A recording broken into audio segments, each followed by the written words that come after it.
Hello and welcome to the Big Nose. This week on the show, I travelled to Cape Town, South Africa to catch up with an old college friend of mine. Of course, I was travelling with the new airline, that is Zoom Airlines. Aisling Farrell has been living in South Africa since last year. I wanted to catch up with her and get a better sense of how life in South Africa was treating a Roscommon native. Aisling gave me a great insight into how she has settled in, adjusting to life in a new country, and how South Africa has responded to the global pandemic that is COVID-19. Stay tuned for that interview a little later on. But first, as is the big nose, I must first of all sniff out the main stories in the Irish media this week. And first and foremost, we start off with a emotional story, I suppose. Coming of no surprise that it's the first and probably the most dominant story of the week. It is, of course, the Commission of Investigation into the Mother and Baby Homes, and it has been front and centre in a lot of the news headlines this week. Surprisingly for some, for the reasons that they might not totally understand. Of course, going into this, it is accepted that the Mother and Baby Homes Commission is a very emotional, a very emotive subject to talk about. It comes with a lot of anger, pain, suspicion and distrust, especially for those who have been directly affected by it. The commission, in terms of giving you guys a background into when it was set up about 5 years ago. It was off the back of the discovery of nearly 800 bodies in a septic tank in Tuam. You know, that is a horrific find for anybody, and I think anybody who has any empathy can appreciate. You know, this is a lot of questions for every body that we found. How many bodies didn't we find? Problem with these homes and these institutes, and I don't like using the word home because when we're talking about this story, I am conscious that for a lot of people, and I know it's not everybody, but surely a home should be a place of safety, of warmth, of love, and I appreciate that not everybody's home is that. When you describe these as mother and baby homes, it gives an idea that, you know, it's a place of sanctuary, a safe place to be, a place that was full of warmth and care and so on.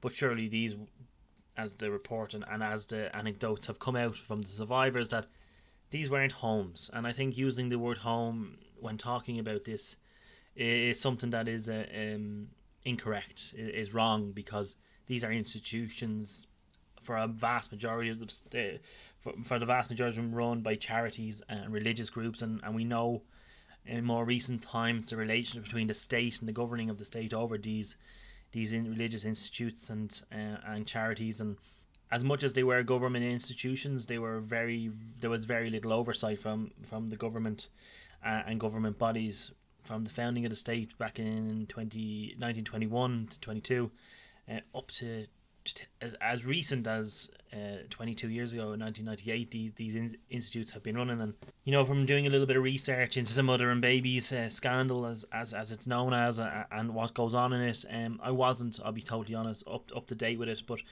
as I was reading different things across the week and coming across different articles and looking further into for the podcast, it was it's quite harrowing, some of the detail and some of the stuff that's going on. But everybody who's been speaking about it has been speaking about it and are of the same opinion. It was a terrible travesty that happened to these people and these families. But I think in terms of how the story have developed in the news media over, it was the sealing, as they're calling it, of the findings of the report and the detail. Now, in terms of what should happen or shouldn't happen, the commission's job really was over the past 5 years is to delve in depth in terms of trying to find as much information from anybody who was involved, be it people who worked there, people who are in terms of areas of responsibility, and then obviously the people who had been, how is the best way to describe this without using the word inmates, survivors of these institutes. And again, I'm not using the word home. So the commission was given the terms of reference. They went off and they found over 60,000 records, and this is why these commissions of investigations take so long. And I think there was 18 in total of these institutes that they got in contact with, and Of those 18, 15 of them had supplied records, and 3 of them somehow had no records available. As well as the record finding and going through all the paperwork, over 500 people gave their own personal account to the commission, and this is where kind of the problems start. Under the commission of investigation, a lot of these people would be coming forward and they would be giving or regaling their stories in the sense of what happened to them, and like anything, it wasn't being challenged. It was being accepted to be what it was. It was their recollection of events that have happened in the past, and the purpose of the commission is to bring to light the stories of these people and what happened in these institutes. And this is where the main problem came up later in the week in terms of the sealing of the records, and it's all about now the new jargon that we're using, the GDPR, the data commissioner. This is all coming into it, and the row really began with Roderick O'Gorman, the Green Party TD and the Minister for responsibility for this area, getting involved in some of the comments that he made. The report obviously is to be delivered. It has thousands of pages in it. It's very detailed. The commission is set up under an act that was agreed to in 2004. A part of this act states in it that any commission of investigation findings and data is sealed off there for 30 years following that. Now, this is to allow people to give honestly information across the commission without feeling that they're going to be prejudiced, that they can be challenged on it, and cause further emotional distress for these people because they've gone through enough as it is. And the ministers then went and said that it may be possible to transfer the databases and the records from the commission into another government body, TUSLA. Now, the problem with that is one of the biggest findings and one of the biggest things that we learned from the mother and baby scandal is that there is a lot of mistrust from the survivors of this in terms of what the government do and government bodies do. So giving it from one other government body to another government body, in their eyes, can be seen to be a little bit of pointlessness.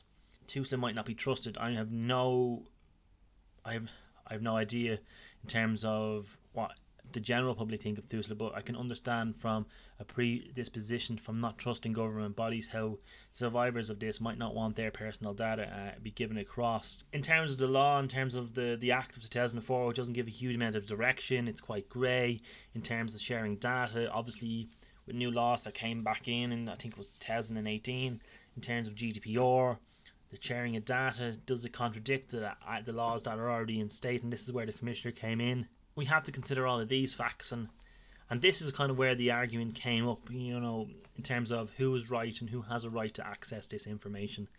I am aware that there is a database there of all of the information that has been allowed. It has now been sealed and won't be able to be touched by anybody realistically for the next 30 years. Some of this information might be able to be shared with other government departments, but a lot of the information is given across in confidence, and a lot of the stuff is not necessarily trusted in terms of the records, because we know from some of the anecdotes that come out is that a lot of the records were manipulated because there was a degree of selling of children from these homes to rich American families in terms of adoption, and it's very difficult for people to ascertain who the people were, where the people are now, and also in terms of trying to identify where you came from as a survivor of this, I suppose, is also difficult, because if you want to go and track and trace down your biological mother and father, the Supreme Court has recently upheld the right not be traced. So there's all this kind of to-ing and fro-ing and who's right and who's wrong, and it's a case of a lot of people are saying the government is just sweeping stuff under the carpet now with this sealing of the findings of this Commission of Investigation. But it passed in the Dáil 78 to 67. The whip wasn't forced, which you can have your own arguments on that. Should it have been a free and conscious vote? Interestingly, all the amendments put forward by the opposition parties were refused. And in terms of my own opinion and giving my own perspective, I think it is a line in the sand in terms of the government's response, they want to and I think I agree with sweeping under the carpet. I think it is a case of that, but we have the balance up between what people are entitled to in terms of a commission of investigation. Do we have to revisit what are the terms of a commission of investigation in terms of sealing it for 30 years? Is it in contradiction to GDPR rules that we have now in place? And these will all have to be fleshed out in the coming weeks and months, I'm pretty sure. I think also that we have to be aware that government ministers need to speak and be conscious of when they're speaking, the ramifications of what they say. And Roderick O'Gorman, I'm sure he's a fine person, but maybe he's a little bit wet behind the ears when it comes to political engagement. I don't know him. Maybe some of the stuff that he said may have been ill-judged, and I hope he takes away from this. And people make mistakes. They have to learn from it. So I think that was one of the more emotional stories and a very hard story for us as a nation to confront, especially in the times that we're living in. We need to appreciate what happened in our past and acknowledge what happened in our past and take measures that make sure that this never happens again. Heaven forbid anything like this was to happen or is happening in its society, that it definitely and 100% needs to be snuffed out.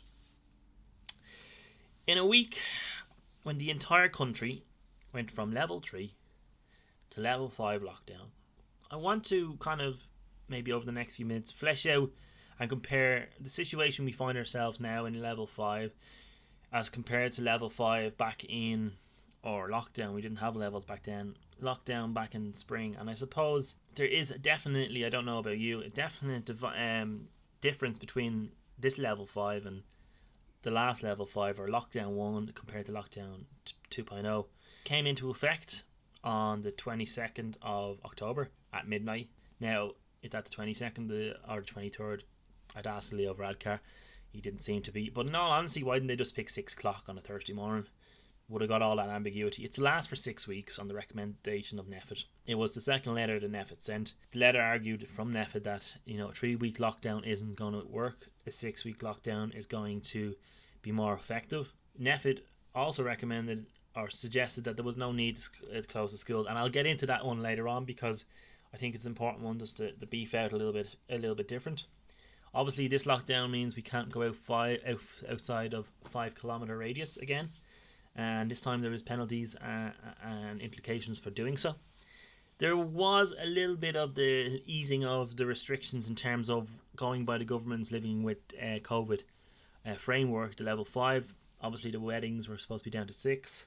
There was an opportunity that schools and creches might close, and that households couldn't engage with each other. Under this lockdown 2.0 or level 5, there is an introduction of the social bubble. So if you're alone or if you're a single parent, you can partner or pair up with another household. So there's a level of engagement. So they're trying to address, and in fairness, it's a difficult one to manage, the loneliness factor or the social isolation, which has negatively affected on society in the last 7.5 months. Getting back to NPHET's recommendation, obviously it's the second letter.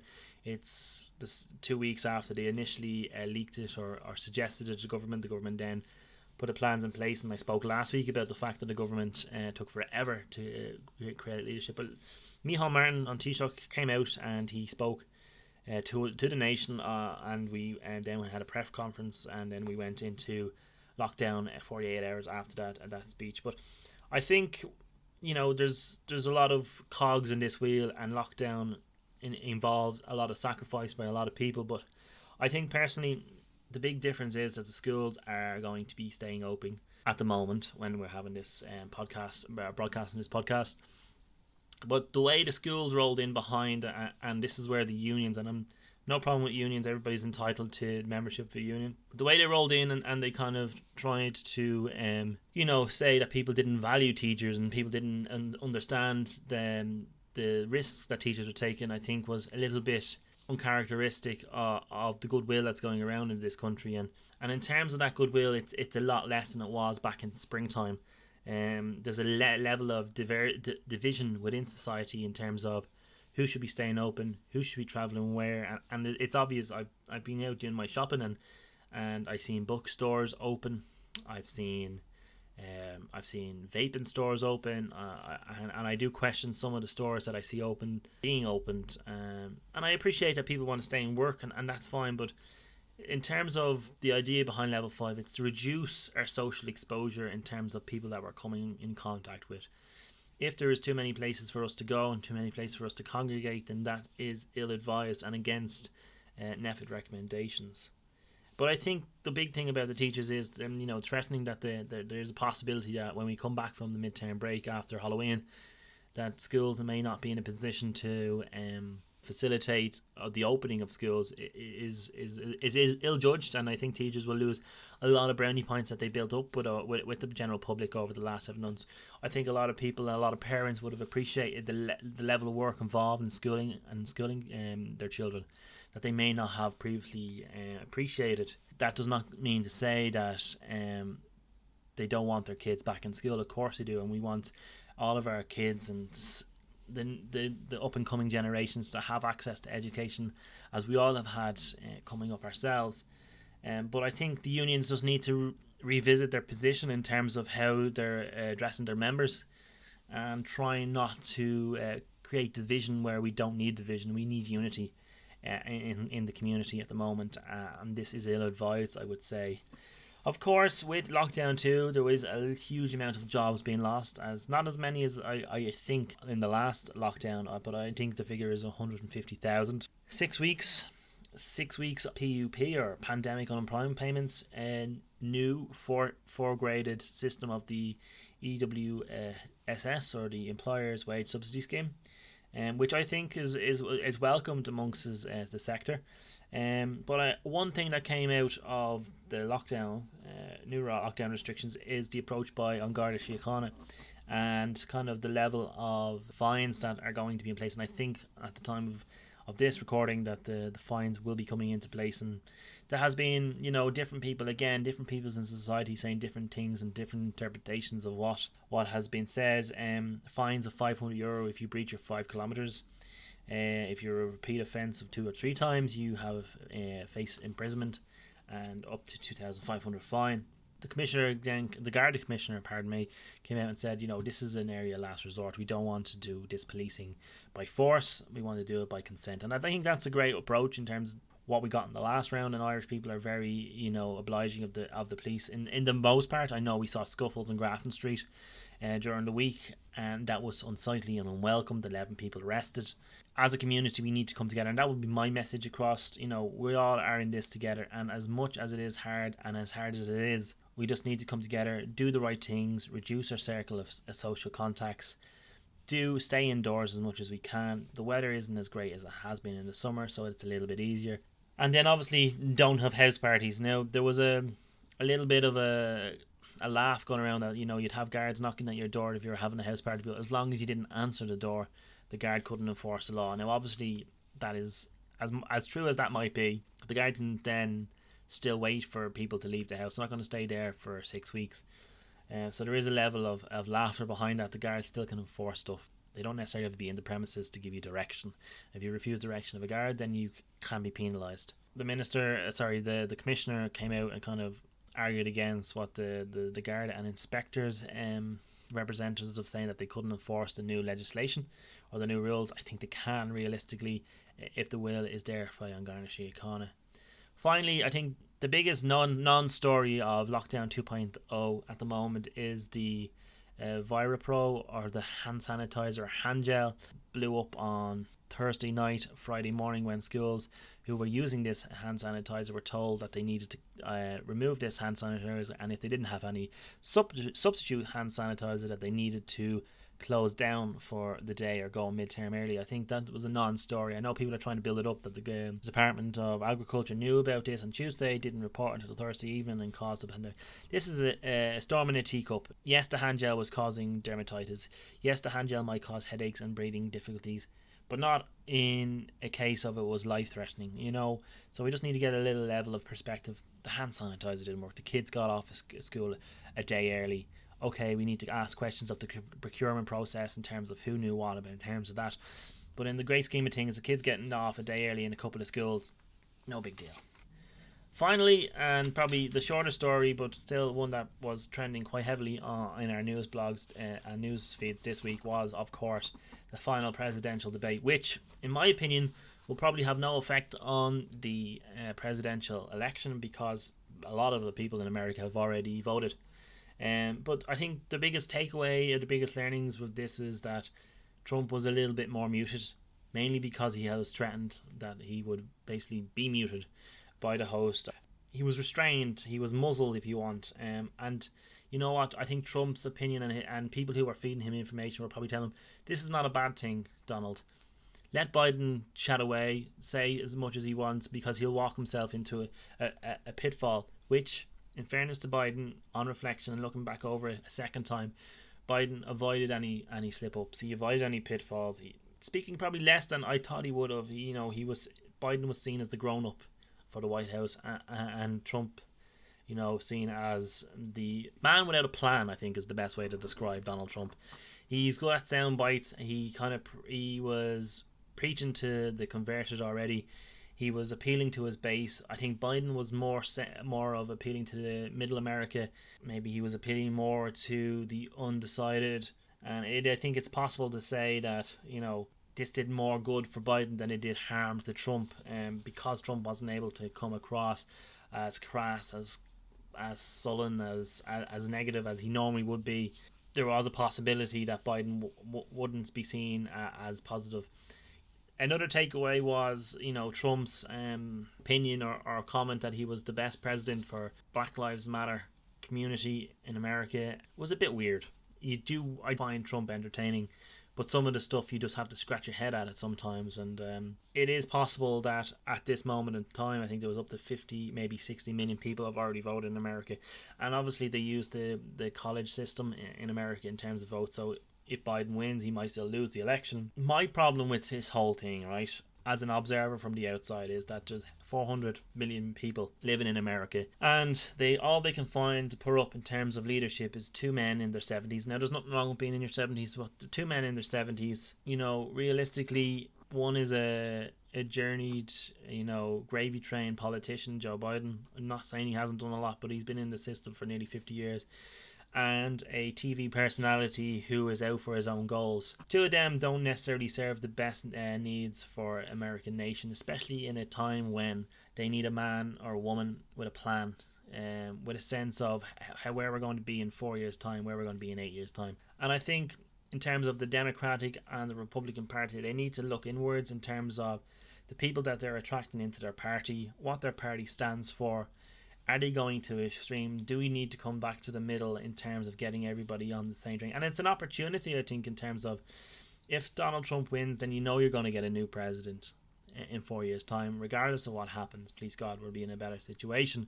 Or if we get Joe Biden in, realistically, Joe might only stand for 4 years, and then it's a chance for the Democratic Party to get fresh blood and for the Republican Party to get fresh blood in. So yeah, it's going to be an interesting week ahead of us. Hopefully we will be speaking of an ease of transition into a new administration.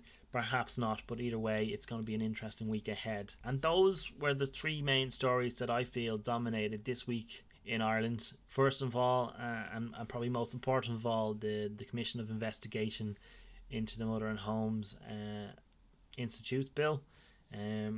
And all the fallout and ramifications and the managing of that by the government. Secondly, the movement from level 3 to level 5 of the nation in terms of restrictions under the living with COVID structure for the government, and the fallout and the comparison between that and springtime lockdown. And finally, the presidential debate during the week and the likelihood that it will have no major effect on the outcome of the election, because Donald Trump was appealing to the people who he already has on side, and a lot of people, up to 55-60 million people, have already voted through the postal service. Those are the stories. Now I'm going to introduce Aisling Farrell, my friend from DCU. We are friends nearly over 12 years, and earlier on this week, with thanks to Zoom Airlines, as we all know it now, I sat down and had a chat with her, and this is what it sounded like. Hello and welcome to the Big Nose podcast. This week, my very special guest, 10,000 kilometers away In sunny, by the background, South Africa is Aisling Farrell, or now, I suppose, Keaveney? Aisling Keaveney? Or how would you say it in Irish? Yeah, that's right. Keaveney. Keaveney, you're very welcome to the Big Nose. Thanks, Pierce. Thanks for having me on. It's a international podcast now, you see. So I'm getting everybody. Yeah. I'm tapping into family in Australia next, and you never know where this podcast might go. I suppose in terms of ourselves, we know each other nearly, without giving away our age, about 12 years, I think it is. Getting on 12 Yeah, years now. 12 years. We met in DCU all those years ago with a load of other great people, and little did we know 12 years later we'd still be very good friends, even though there might be continents between us. I suppose in terms of where you are, you're now in South Africa. You're always rambling around the world, but at this very moment in time, when we find ourselves, you're in South Africa, and I suppose a lot of the listeners want to know why you're in South Africa, or what has you in South Africa. Well, as you say, I ramble around the world a good bit. I first came to Africa when I was 23. I moved to Ghana for an internship in Accra, in the capital there, and worked at an advertising agency for the summer. And it's sort of, Africa just kind of captured my heart, and I've always been kind of trying to find ways to come back, sort of permanently or more long term. So I did spend a bit of time in Morocco after that, and when last year the opportunity came up to move to Cape Town, I grabbed it, and have been here kind of on and off since then. I had to get my visa organised and things like that, but yeah. Easy process, I imagine, the visa. Oh, very easy, yeah. Done in two minutes. 2 minutes, fill in a few boxes, and you're very welcome to South Africa. We welcome you with open arms. I suppose as you kind of alluded to, and I said to you, and I always say to my friends and anybody when I'm talking about it, you're never sure where Aisling is going to be in the world. And as you alluded to, you're in Ghana, and it obviously isn't the first time you've been outside of your hometown of Roscommon. I suppose you've been around in different places. Yeah, so I, as you mentioned, I went to left Roscommon to go to DCU when I was 18. The 2 summers after that I spent in the States, doing the kind of J1 visa thing that... Oh yeah, working. So back then I thought I thought all 18-year-old Irish people do this, but the people in Dublin were kind of looking at me like, what are you talking about? Because they obviously had things to do for the summer in Dublin, and didn't need to go so far afield. Visa that you could get. Back then it was very easy to get. You just kind of applied for it, paid the fee, and off you went. But now I think that's been... I think Trump has kind of gone back on the J1 visa. He doesn't want... Well, he doesn't generally want anybody who is an American in America. So even if you're Irish and have built up that country, gone back in its history, it still doesn't want you over there for the summer, I suppose, taking summer jobs away from Americans who could take them. This is the thing. So you kind of have to now have a job arranged in advance and pay, extortionate amounts, which students obviously can't afford, and how can they get a job in advance if they don't know anyone over there? So I don't know if it's going to become a thing of the past, but I was lucky enough that I got to do it back then. Yeah, it was for a lot of people a rite of passage. I know my dad went over in 81, and did a year over in 1981. I think he was 17 or 18, and did a year there. He actually graduated from Coachella Valley School in South California. He did high school for a year and he graduated from that. So I think the relationship with Ireland and America has always been very positive. In recent years, with different administrations coming online, Trump being the main one, he kind of has dismantled a lot of that, and a lot of that work has been undone. And as you said, you went and did it. It wasn't something that ever was on my radar. I did a German exchange student. I suppose that's how we met. We ended up in DCU together doing European business in German. And a big part of that obviously was spending quite a period of time in Germany. And how was Germany for those 2 years? Well, I had just turned 20, and I suppose same for you when we moved there. But when I went, I didn't plan to spend my whole 20s there, but I did. I left just before I turned 29 last year, so that's just sort of, I don't know why or how, but it happened. So yeah, it was good. I really liked living in Germany. My favorite thing there was just the language, and getting to learn a different language because, at the start it was completely a fish out of water. I don't have a clue. I can't, I need to order a pillow so I can actually sleep at night. I have no idea what the word for pillow is. So I'm trying to mime pillow, which how do you mime that in the shop? And feeling you're a right idiot, that, I suppose, at the same time. Yeah, and you were going around different parts of Germany. One moment you were in Frankfurt, the next you were in Hamburg, and you kind of got to get the whole 360 experience, I suppose, of Germany as a country. Yeah, so the kind of hardest part was that people there overall are a lot different to Irish. They're a bit more reserved and kind of, if you're a stranger, why are you talking to me? We're kind of, we don't know each other. Whereas in Ireland, you can't walk down the road with someone without someone asking you, what are you doing? Where are you going? How's the weather? And everything. So that was hard to get used to, and I never really got used to it. No, I think that's where even this podcast kind of develops. As a nation, we're a nosy nation. We like knowing other people's business, and if we have to say hello to them to start them to tell me what's going on in their lives, then we'll say hello and see where it goes from there. Yeah. And whether they like it or not, they'll get a bit of an inquisition. Absolutely, the 1,000 questions, and you wouldn't even know them from Adam. But in the most well-intentioned way ever. So I kind of missed that when I was gone. It was a culture shock, I can well imagine. I suppose, looking to where you are now and looking at that beautiful background, is it Table Mountain behind you? Yeah, Table Mountain and Signal Hill. Yeah, well, I suppose oh my goodness. I suppose when I think of South Africa, I think of, obviously, you think of maybe special people like maybe Nelson Mandela. You think of Robben Island, you think of the history of apartheid, you think of a great rugby nation, and stuff like that. I suppose, in terms of yourself, in terms of your own expectations going over, what were you expecting before you went over to South Africa to be like? What did you expect to come across, I suppose? Well, I suppose overall I kind of usually go into things without having many expectations. So because I say, well, I don't know what it's going to be like, so I'll just go and see. I didn't think it was going to be as kind of westernized in a European sense as it is. So obviously the British were here and the Dutch were here, and they have left lasting impact. So in many ways it's more similar to Ireland than Germany was, just in terms of people and their kind of personalities, the brands of things that you can buy here. It's a lot more wealthy in some parts than I would have even imagined. I mean, there's mansions overlooking the ocean and incredible things. But then also the poverty is worse than I imagined as well. Other people just have a corrugated piece of tin tilt up into a tent to sleep in. So it's I know you kind of know from history and just learning about it that it's very unequal, but it's really polarized in a sense, and so extreme. Than I could imagine. Yeah, than I could have imagined before.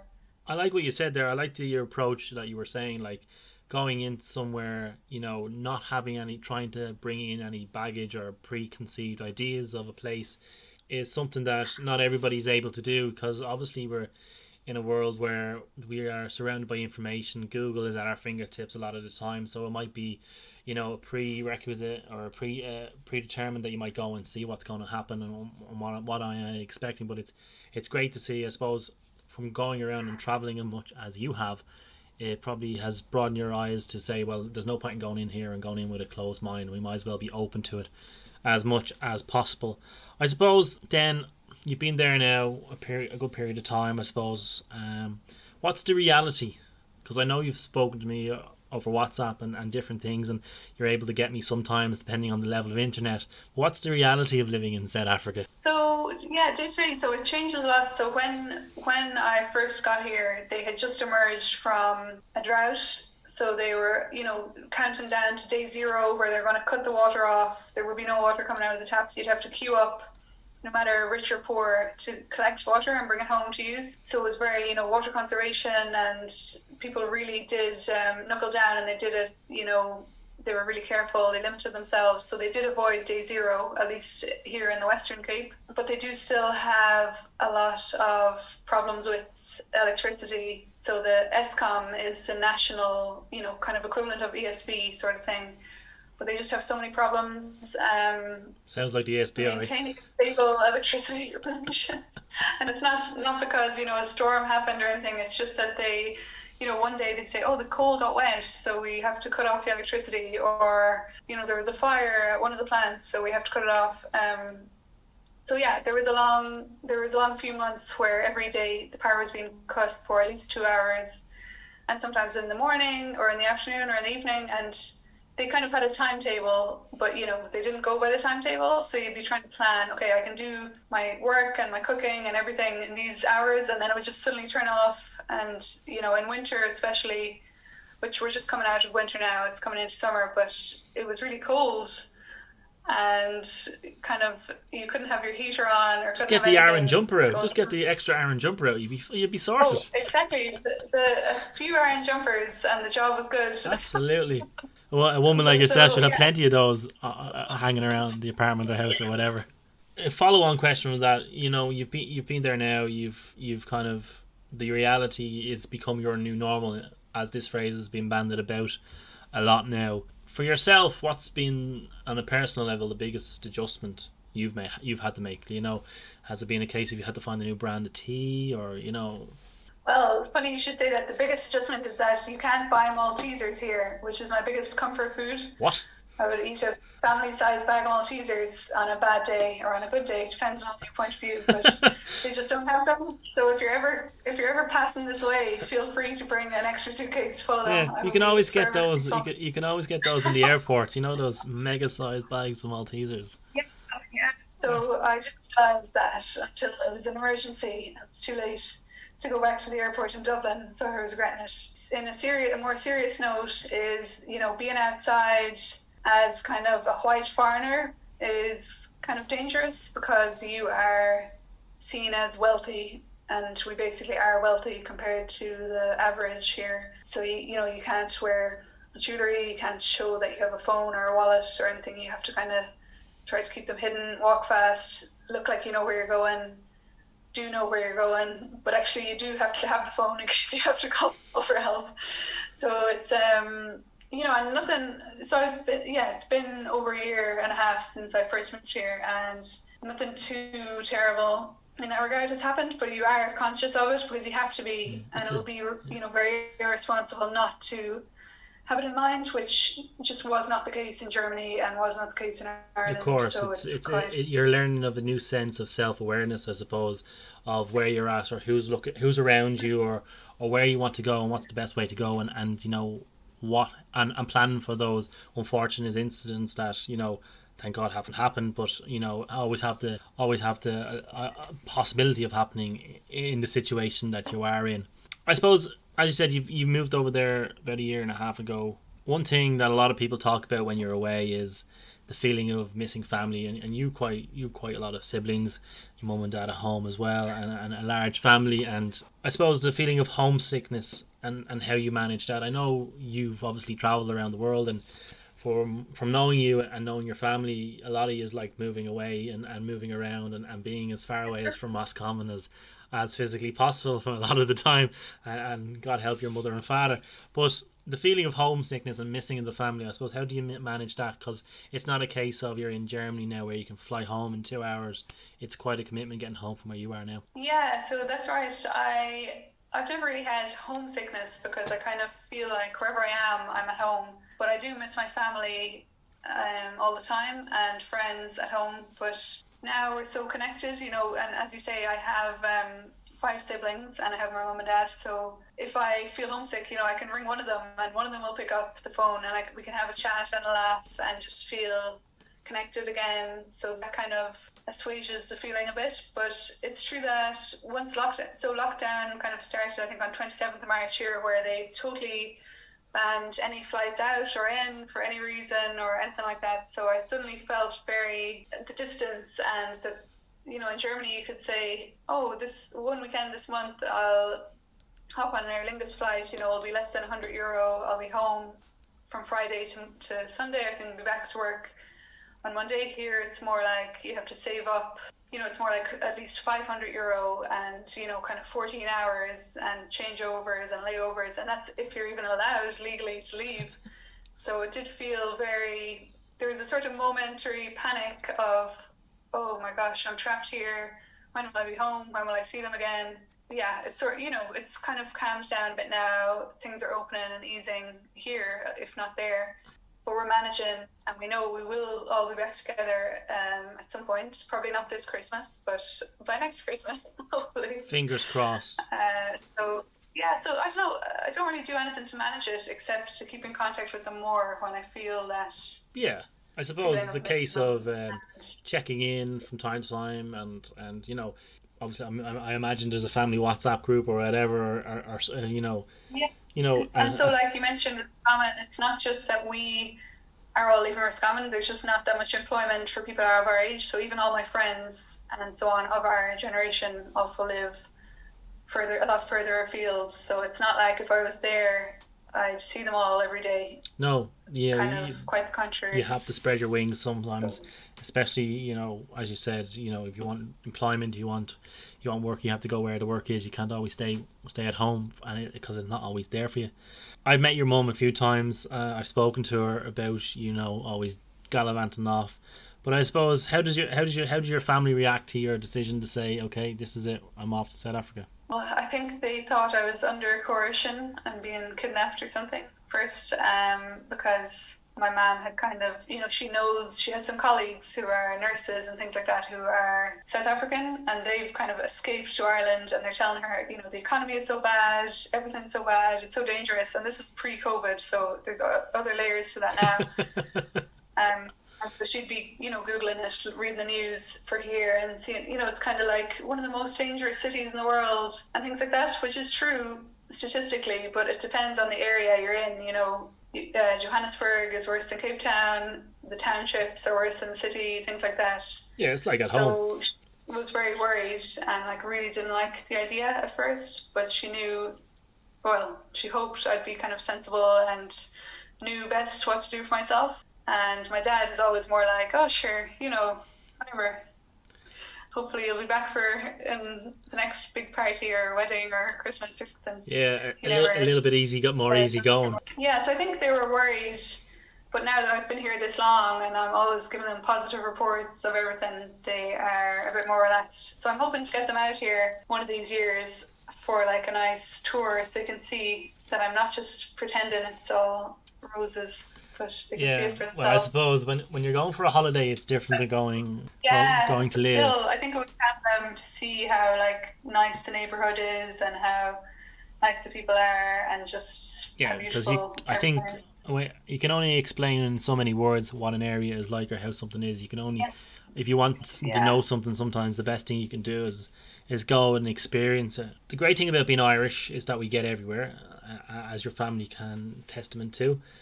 But we always set up routes, or we set up kind of Irish pubs is how we go around the world trying to dominate.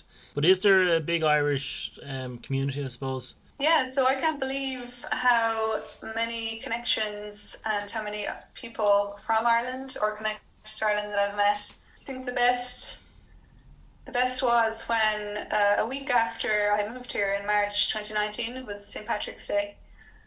And so kind of said, there's this event on in this hotel, will I bother going to it or not? But I said, sure, we'll see. We might meet people here. And so didn't have, was getting tickets kind of late in the day. So there was only sort of standing tickets left. And other people were all seated, having kind of bacon and cabbage dinner, and Irish dancers were up on stage and stuff like this.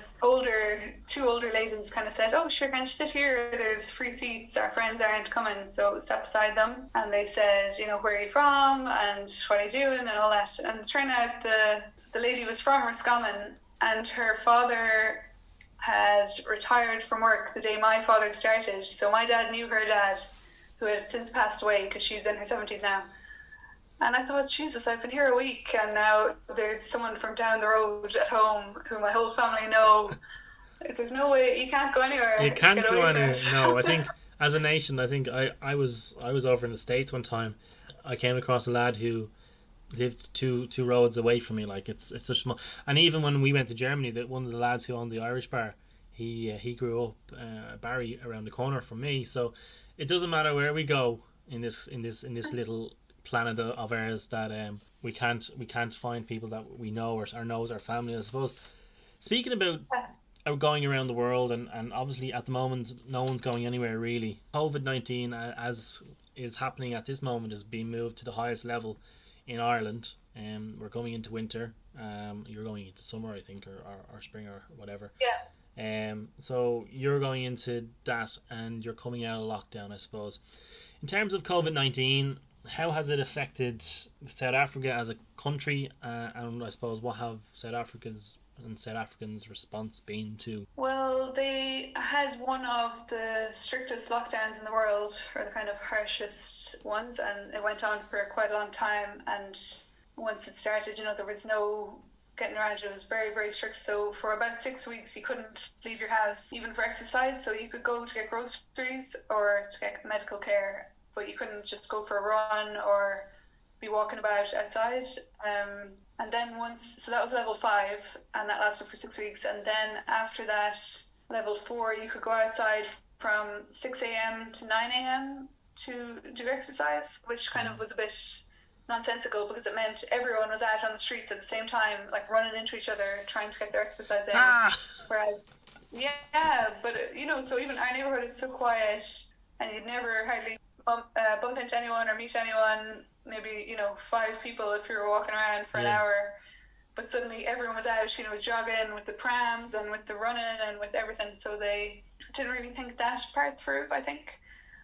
And then so it slowly eased up since then, and now we're at level 1, which is kind of most things are allowed, except there's restrictions on opening hours for restaurants and so on. But so the debate is still raging over whether this was justified, whether they should have done it, whether it was the best thing, because they rely so heavily on tourism in Cape Town. Of course, yeah. It's, a massive, massive part of the industry and the income, and also the people who are in, kind of in poverty and things like that also rely on that, because they get odd jobs, or they can even just get some donations or begging.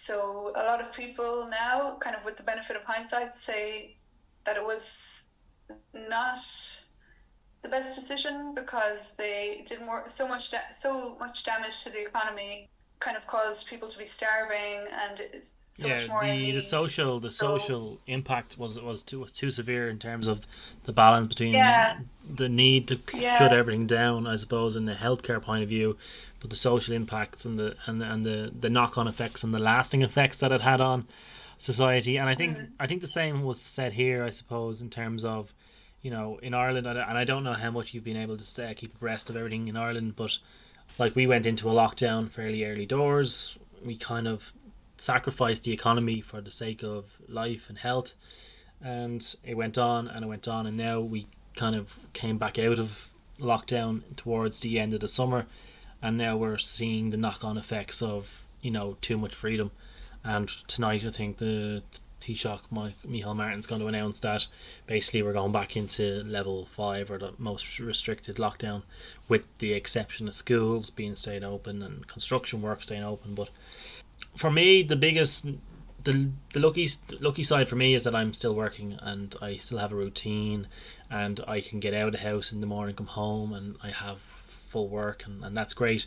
But I suppose in terms of yourself and all these restrictions, how did it affect you? Well, I suppose I hadn't really built up a life here yet, so I had just got here, I just got back.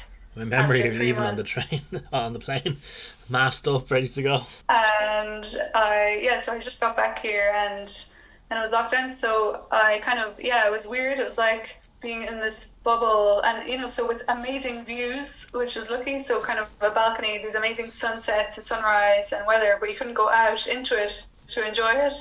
So it was kind of like the nicest prison ever.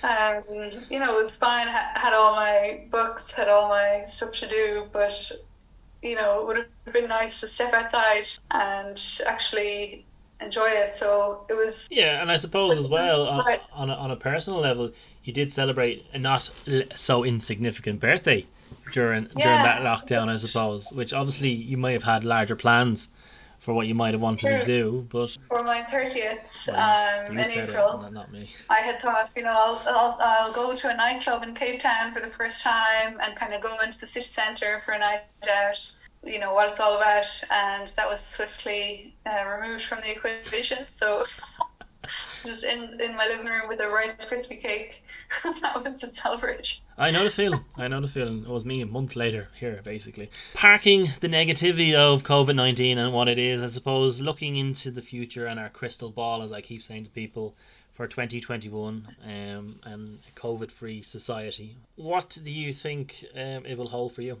The only plan is to be able to stay here, so get the visa, kind of sort out the long-term visa, be able to do so. I haven't been to Robben Island yet because that was also locked down and still is. Just get settle in here, but really this year has been really good for me on a personal level. It's obviously not been a good year globally, but it has been a very happy year and very content. And this place is so beautiful. If I can stay here and be allowed to work and live and hike and gallivant, Well, this is it, yeah. It's really, I don't have any further plans. I think what it has changed is that I don't plan to go back to Europe. I don't plan to travel anywhere. I just want to be here and enjoy the moment all the time because it's very enjoyable. And stay in the present, I suppose. That's the kind of... Yeah. And I think a takeaway from... present, appreciate it, being healthy, being happy is huge, and it's basically everything, all you need. I suppose, Aisling, that's all the questions that I have for you. I want to thank you for joining me on the Big Nose. I just one last question. Any Afrikaans? Oh, well, yeah. So Afrikaans is quite close to German, so I can understand it well enough. But they have 11 official languages here, and they're considering adding a 12th, which will be South African Sign Language, which I don't know why that's not already on the list, but should be there. So the one that I'm trying to learn is Kosa, where they click while they're speaking and singing. Yeah, Kosa. And then there's Zulu and Afrikaans. So Afrikaans is... You couldn't have picked the like easy one to learn, mixture of terms. No. It wouldn't be you. So next time we'll do an interview. It can be in Kosa. Absolutely, I'll start learning right away. I'll have a few phrases to throw your way. Anyway, yeah, I should have put you on this. Never remember them. Yeah, I should have put you on the spot and said, "Can you say goodbye in Afrikaans?" But I won't do that this time. Okay, I won't do that this time. I just want to finally say thank you for joining me. It was great to catch up, even though you are 10,000 kilometers away, in what looks like an absolutely beautiful spot. I'm here in my little... It's actually raining outside and it's dark and it's only 7 o'clock and we're going into level 5. But it was brilliant to chat to you, and I hope our listeners enjoy, and stay tuned to your Instagram because you've put lots of nice pictures up there of where you are and rub it in all our faces. And yeah, brilliant. Great to have you. Yeah, thank you very much for having me. It's my new favourite podcast. You kind of sum up the Irish news very well so that I don't have to trawl through it. So it's very convenient. So thank you for that. That was Aisling Farrell, who I joined up with during the week via Zoom in terms of giving her story from South Africa, Cape Town, and getting a different perspective and getting my nose into the business of what's going on in South Africa. Again, guys, thanks for listening this week. Hopefully you got some insight into what's going on in the last 7 days here in Ireland. I hope you can follow me on Instagram at the Big Nose Podcaster. You find me on Facebook under Pierce Cromwell, and you will find this podcast available and all my other podcasts available where you normally get your podcasts. Going into the midterm break, I hope you all have a great week. Stay safe. Don't be playing around with bangers and sparklers, and we'll chat again next week with more stories that made the headlines in Ireland.